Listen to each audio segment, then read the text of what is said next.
I'm Bersa Betakhle, and you're watching ERi-TV English news broadcast. There is an announcement from the Ministry of Information. On the occasion of New Year, ERi-TV and Radio Dimt Hafash will conduct an interview with President Isaias Afwerki on current regional issues and domestic development programs tomorrow, Saturday 8.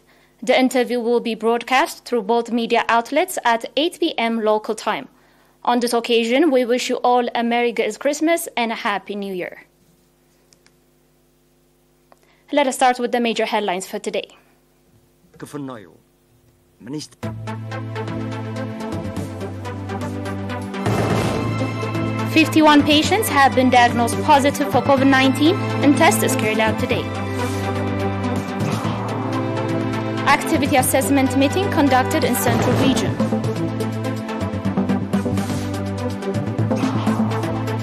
US and Japan held stronger ties, including 2 new defense deals.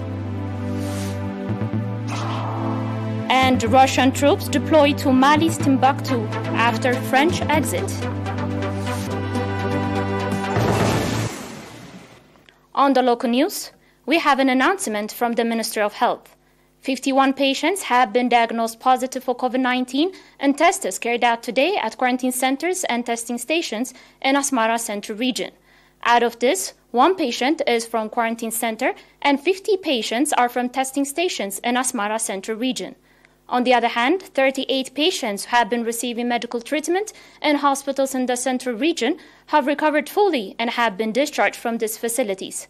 Sadly, a 76-year-old patient in the Central Region has passed away due to the pandemic. The total number of recovered patients has accordingly increased to 7,903, while the number of deaths has risen to 80. The total number of confirmed cases in the country to date has increased to 8,262.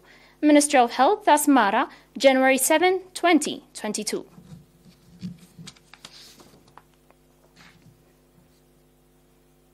The administration of the Central Region conducted annual meeting on 5 and 7 January assessing the implementation and progress of 2021 development programs and discussed on the 22 action plan.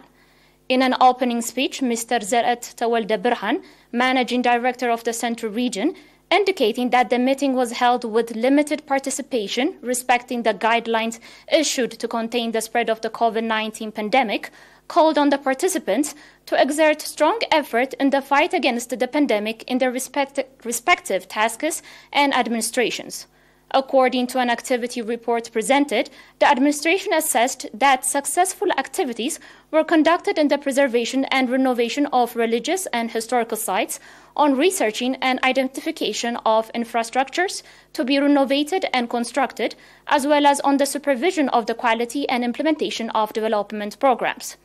Furthermore, strong effort was exerted in the eradication of harmful practices, renovation and installation of potable water and electricity supply stations, as well as in the fight against COVID-19 pandemic.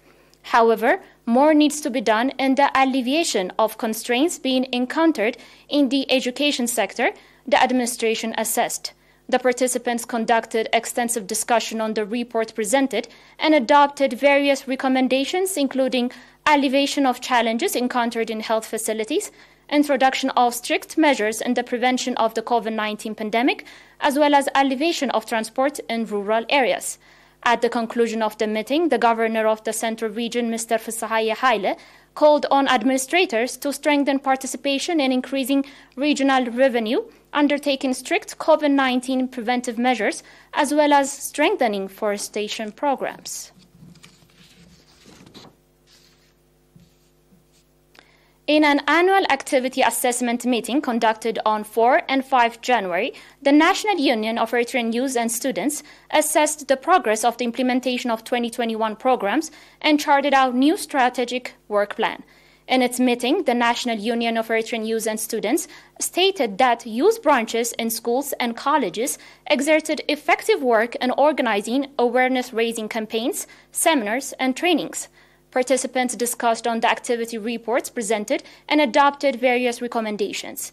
In a concluding speech, the chairman of the union, Mr. Salah Ahmeddin, indicated that the union has been charting out various strategic plans in order to to fully implement its visions and objectives, stating also that the new strategic work plan is adopted in relation to the prevailing era. Mr. Saleh called on partners and the society for strong participation.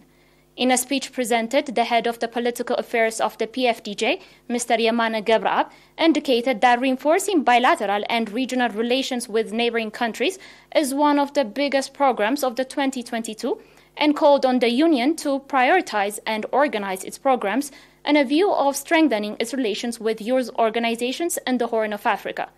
Highlighting on the priority of the development of human resources, Mr. Yamana also informed the Union to implement its programs taking into consideration the reinforcement of participation and contribution of the youth in the diaspora.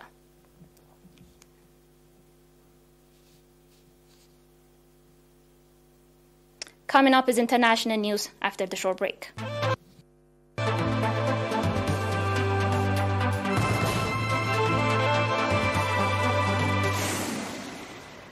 Welcome back. According to Secretary of State Antony Blinken, in order to deepen their defense cooperation, the United States and Japan will soon sign a new 5-year agreement on sharing the cost of American military presence in Japan.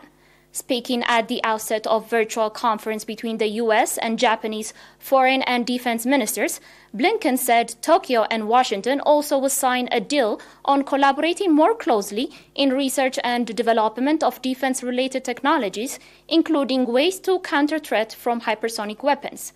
The agreement on a new formula for sharing the cost of American military presence in Japan ends a Trump-era dispute that had been significantly irritant in U.S.-Japan relations.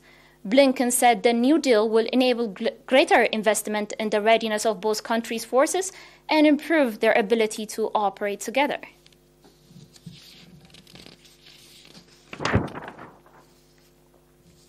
Mali's army spokesperson has said Russian soldiers have deployed to the northern city of Timbuktu to train Malian forces at a base last month amid persistent insecurity in a country where large stretches of territory are out of the government's control. The Malian government said late last year that Russian trainers had arrived in the country, but Bamako and Moscow have so far provided few details on the deployment, including on how many soldiers are involved or the Russian troops' precise mission. According to Mali's army spokesperson, Mali has had from the Russians.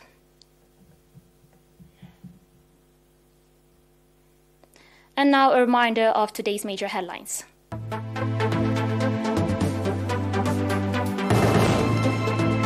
"51 patients have been diagnosed positive for COVID-19 in tests carried out today." Activity assessment meeting conducted in Central Region.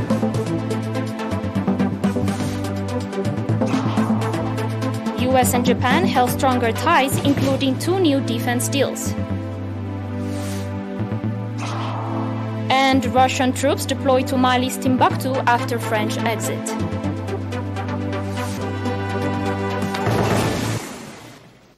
That was all for today. Thanks for watching.